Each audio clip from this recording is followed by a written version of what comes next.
नमस्कार साथियों, अभी हमारे साथ अमित जी हैं। अभी हम अवेकन इंडिया मूवमेंट की दिल्ली मीटिंग से अभी हम बस हमारा मीटिंग समापन हुआ है और इसी बैठक में अमित जी ने साझा किया कि कैसे उनके पिताजी की जो अन्यथा स्वस्थ थे उनको बुखार होता है और फिर हॉस्पिटल में प्लाज्मा थेरेपी उनको दी जाती है, जो अब तक डॉक्टर और मेडिकल संस्थान जो देश के हैं वो बता चुके हैं कि ये गलत है, ये अनसाइंटिफिक है।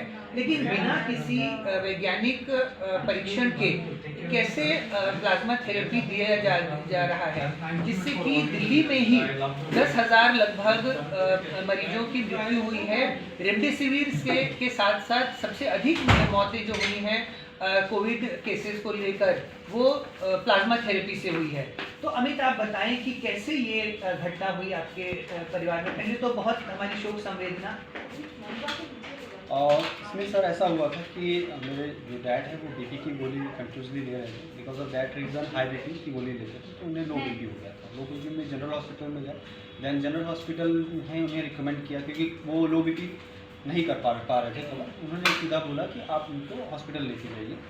सो मैं उस समय दिल्ली में था। मेरे फैमिली के जो भी मेम्बर हैं वो महाराष्ट्र में नागपुर में थे। दैन उन्हें जैसे ही वहाँ पर लेकर गया इसके लिए बीपी के लिए, एक्चुअली इलाज होना था बीपी का, बीपी के इलाज के लिए लेकर गया। एंटीजन टेस्ट हुआ एंड मैं और मेरी मम्मी दोनों का ही हुआ antigen test and they declare that कि इन्हें कोविड है। एंड कोविड होने के बाद उन्हें कैप्चर कर लिया। मैं वर्ड यूज़ कर सकता हूँ कैप्चर, सीधा, राइट। देन मुझे सडनली पता चला कोविड है, जबकि मेरे 2 घर हैं वहीं नागपुर में। जिस घर में मेरे डैड थे वो पूरा सेपरेट घर था, वहाँ ऐसा कोई कुछ हो भी नहीं सकता था, पॉसिबल ही, नेक्स्ट टू इम्पॉसिबल। और मेरे डैड जो है वो जनरली लोगों से ज़्यादा मिलते ही नहीं है, बहुत ही कम, रेयरेस्ट केस में। दैन उसके बाद वहाँ उन्हें जब रखा गया तो आई वॉज थिंकिंग कि जो डॉक्टर है वो ठीक है और वो ठीक तरीके से इलाज कर रहे हैं। मैंने उस बारे में नहीं सोचा कि और ज़्यादा इनके साथ बुरा हो सकता है। दैन धीरे धीरे उन्होंने अलग अलग टाइप की मेडिसिन से देना चालू किया। उनका saturation level, oxygen level down होना चालू हुआ। दैन उन्होंने फिर बाद में यही वर्ड यूज़ किया कि इन्हें प्लाज्मा थेरेपी दे के, प्लाज्मा के 3 जो है 3 के बाद नहीं दे सकते, और सेकेंड थर्ड उन्होंने तीनों दे दिया। तीनों के बाद उन्होंने ये बोला है कि ये रिकवर हो गए। दैन रिकवरी के बाद वापस से रिकवरी की एंड देन फिर उसके बाद वो ऊपर नहीं उतर पाए। अच्छा, इट वाज दैट। तो अल्टीमेटली प्लाज्मा थेरेपी के कितने घंटों बाद उनकी मृत्यु होती है?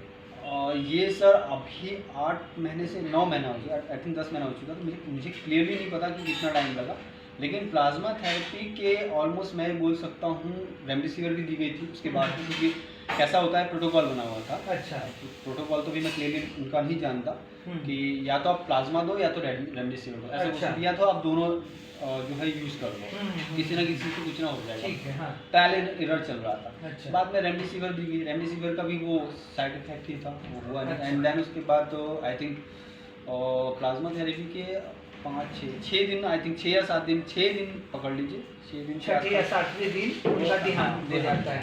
तो साथियों, मेरा ये सवाल है कि जब आज भारत के सभी मेडिकल संस्थान ये मान रहे हैं कि प्लाज्मा थेरेपी और रेमडेसिविर दोनों अनसाइंटिफिक है, दोनों पेशेंट्स के डेथ के लिए जिम्मेवार है, ऐसे में किसी मुख्यमंत्री का विज्ञापन देना रेडियो में, और वो भी बार बार, और जो ईमानदारी का एक मिसाल बनने की कोशिश करता है, ये कितना उचित है? क्या हमारे राजनीतिज्ञों को ये तहकीकात करके जब वो पूरी तरह से जब श्योर हो जाएं, वो अपने ऊपर ये प्रयोग क्यों नहीं कर लेते? जब वो जनता के ऊपर प्रचार करके, जनता का ही पैसा खर्च करके वो उनको कन्विंस करने की कोशिश करते हैं।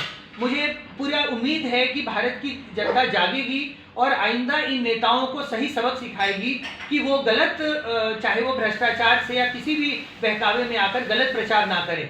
बहुत बहुत धन्यवाद।